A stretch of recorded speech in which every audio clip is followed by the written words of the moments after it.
بسم اللہ الرحمن الرحیم۔ السلام علیکم دوستو، اگر آپ نے ہمارا چینل ابھی تک سبسکرائب نہیں کیا تو ہمارے چینل کو سبسکرائب کر لیں تاکہ ایسی ہی ویڈیوز آپ کو بر وقت ملتی رہیں۔ جادوئی پری اور بادشاہ۔ ایک دفعہ کا ذکر ہے کہ کسی ملک میں ایک رحم دل بادشاہ حکومت کرتا تھا۔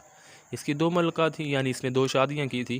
چھوٹی ملکہ اس کی طرح رحم دل تھی۔ اس کے 3 بچے تھے، جبکہ بڑی ملکہ اولاد کی نعمت سے محروم تھی۔ بادشاہ چھوٹی ملکہ سے اور اس کے بچوں سے بہت ہی محبت کرتا تھا، جس کی وجہ سے بڑی ملکہ چھوٹی ملکہ سے بہت زیادہ حسد کرتی تھی۔ ایک دن اس نے اپنی سوکن اور اس کے بچوں سے نجات حاصل کرنے کے لیے بہت بڑی سازش تیار کی، جس کے لیے محل کے ایک ملازم کو بھی اس نے اپنے ساتھ ملا لیا۔ ایک روز جب تینوں بچے اکٹھے باغ میں کھیل رہے تھے اور اس وقت وہاں ان کے سوا اور کوئی بھی نہیں تھا، ملازم بچوں کے پاس آیا اور ان سے کہا کہ آؤ میں تمہیں پورے باغ کی سیر کرواتا ہوں۔ بچے بہت خوش ہوئے اور ملازم کے ساتھ چل دیے۔ وہ بچوں کو باغ کے دوسرے کونے میں لے گیا، جو محل سے کچھ ہی فاصلے پر تھا۔ وہاں اس نے پہلے ہی ایک بڑا گڑھا کھودا ہوا تھا۔ جب بچے اس گڑھے کے پاس پہنچے تو ملازم نے تینوں کو اس میں دھکا دے دیا۔ اس نے دھکا دے کے اس کے اوپر مٹی ڈال دی۔ بچوں کو زندہ دفنانے کے بعد واپس اپنے محل میں گیا اور اپنے کوارٹر میں جا کر اس نے اپنا حلیہ چینج کیا، اسے ٹھیک کیا۔ 1 گھنٹے بعد اسے بادشاہ کی رہائی سے چیخ و پکار کی آوازیں آنے لگیں۔ دوستو، اگر آپ نے ابھی بھی ہمارے چینل کو سبسکرائب نہیں کیا تو پلیز ہمارے چینل کو سبسکرائب کر دیں، آپ کے سپورٹ کی بہت ضرورت ہے۔ تو وہ محل میں پہنچا تو بادشاہ سمیت تمام درباریوں کو تینوں شہزادوں کی گمشدگی کی وجہ سے پریشان پایا، جبکہ چھوٹی ملکہ اس صدمے سے پاگل ہو چکی تھی۔ بادشاہ نے بامشکل اسے اپنے کمرے میں پہنچایا۔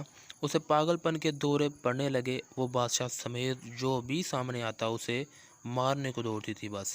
ایک روز اس نے بڑی ملکہ پر چھری سے حملہ کیا۔ ملازموں نے بڑی مشکل سے اسے قابو میں کر کے بڑی ملکہ کی جان بچائی۔ یہ واقعہ جب بادشاہ کے سامنے رکھا گیا تو بادشاہ نے ملازموں کو یہ حکم دے دیا کہ وہ ملکہ کو محل سے باہر نکال کر کہیں دور چھوڑ آئیں۔ یوں چھوٹی ملکہ کو محل بدر کر دیا گیا، یعنی محل سے باہر نکال دیا گیا۔ وہ دن بھر شہر کی گلیوں میں گھومتی پھرتی، جبکہ بچے اس کے پیچھے پتھر لے کر دوڑتے تھے اسے مارنے کے لیے۔ رات کو وہ کسی مکان کے چبوترے کے نیچے سو جایا کرتی تھی۔ ایک روز وزیر باغ میں چہل قدمی کرتے ہوئے اس کے آخری حصے میں پہنچ گیا۔ وہاں اس نے عجیب و غریب پودا دیکھا جس پر 3 بہت ہی خوشنما پھول کھلے ہوئے تھے۔ وہ اس کے قریب گیا، چاہتا تھا کہ ہاتھ بڑھا کر تینوں پھول توڑ لے کہ ایسے میں پھولوں میں سے آواز سنائی دی، تم ہمیں توڑنا چاہتے ہو؟ ہم اونچے ہوتے جائیں گے، کسی کے ہاتھ نہ آئیں گے۔ بادشاہ سلامت آئیں گے تو ہم ان کے ہاتھ میں ہی جائیں گے۔ پھر بادشاہ بھی اس کے ساتھ باغ میں آیا۔ اسے بھی یہ تینوں پھول بہت پیارے لگے۔ اس نے اس سے قبل یعنی اس سے پہلے ایسے پھول کبھی بھی نہیں دیکھے تھے۔ اس نے پودے کے پاس پہنچ کر پھول توڑنے کے لیے ہاتھ بڑھایا ہی تھا کہ ان میں سے پھر سے آواز آئی، ہم اونچے ہوتے جائیں گے، کسی کے ہاتھ نہ آئیں گے، بڑی ملکہ آئیں گی تو ہم انہی کے پاس جائیں گے۔ بادشاہ نے یہ سن کر وزیر کو فوراً حکم دیا کہ وہ جلدی سے بڑی ملکہ کو یہاں بلا کر لائے۔ وزیر محل میں گیا اور ملکہ کے پاس جا کر اسے ساری بات بتائی اور اسے بادشاہ کے حکم کے بارے میں بھی بتایا۔ بڑی ملکہ یہ سن کر بہت ہی زیادہ خوش ہوئی کہ پھولوں نے اسے بلایا ہے۔ جب بڑی ملکہ پھولوں کے پاس گئی اور انہیں پکڑنے لگی تو پھولوں میں سے پھر سے آواز آئی، ہم اونچے ہوتے جائیں گے، ہم کسی کے ہاتھ نہ آئیں گے، چھوٹی ملکہ آئیں گی تو ہم ان کے پاس ہی جائیں گے۔